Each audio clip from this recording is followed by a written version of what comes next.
Oggi vi mostro altri 3 libri molto importanti per quanto riguarda la scienza della musica. Sapete, la disciplina di cui mi occupo oltre a suonare. Ho fatto già un video che vi metto in descrizione dove indico 10 libri, però in realtà sul mio sito renatocaruso.it ne trovate altri 40. E diciamo che sono andato in biblioteca a Bologna per prendere questi libri e stranamente vado ancora in biblioteca. In effetti dovreste farlo anche voi. Quindi andare in biblioteca, consultare i libri, se vi piacciono li prendete. Io sono andato da Milano a Bologna e ho preso in prestito questi 3 libri che vi consiglio, sono bellissimi. Quindi siccome non li trovavo su internet e quindi ho detto, beh, allora, uno è questo.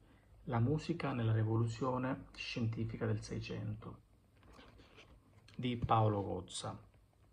È bellissimo perché mette in relazione la musica e la scienza. Quindi nel Seicento voi sapete che c'è stata sia la rivoluzione sperimentale, quella attuata da Galileo Galilei, ma anche la rivoluzione scientifica.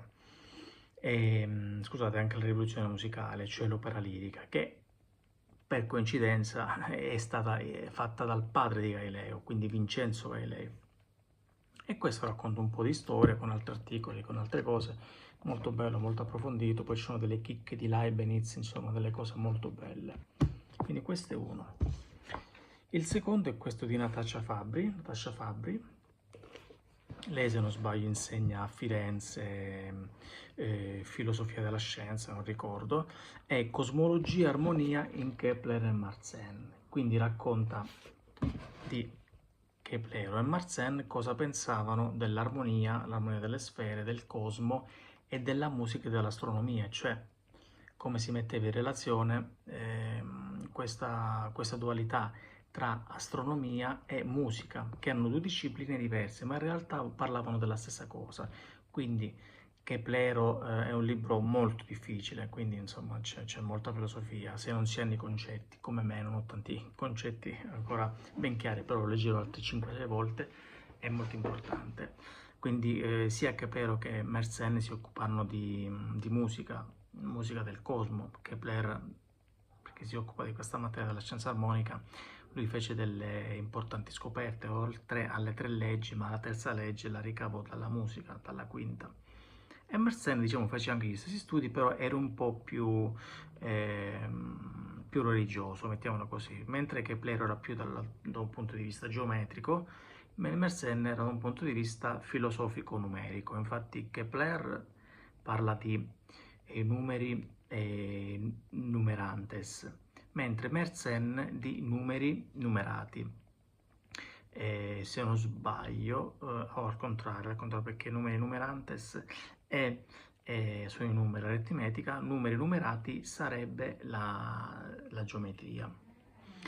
Perfetto, quindi questo è un altro bellissimo libro. E poi ce n'è un ultimo di Patrizio Barbieri, un massimo esperto di temperamento, che si chiama Acustica, accordatura e temperamento nell'illuminismo veneto.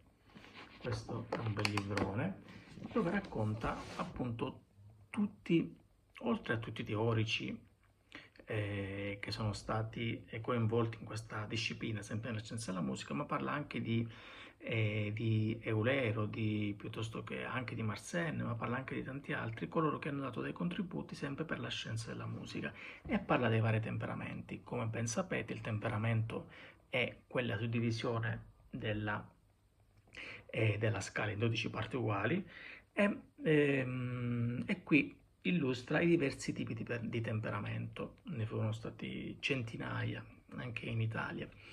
Ed è molto bello, poi ci sono anche tantissime figure, tantissime tabelle sul temperamento, insomma è un libro molto, molto bello.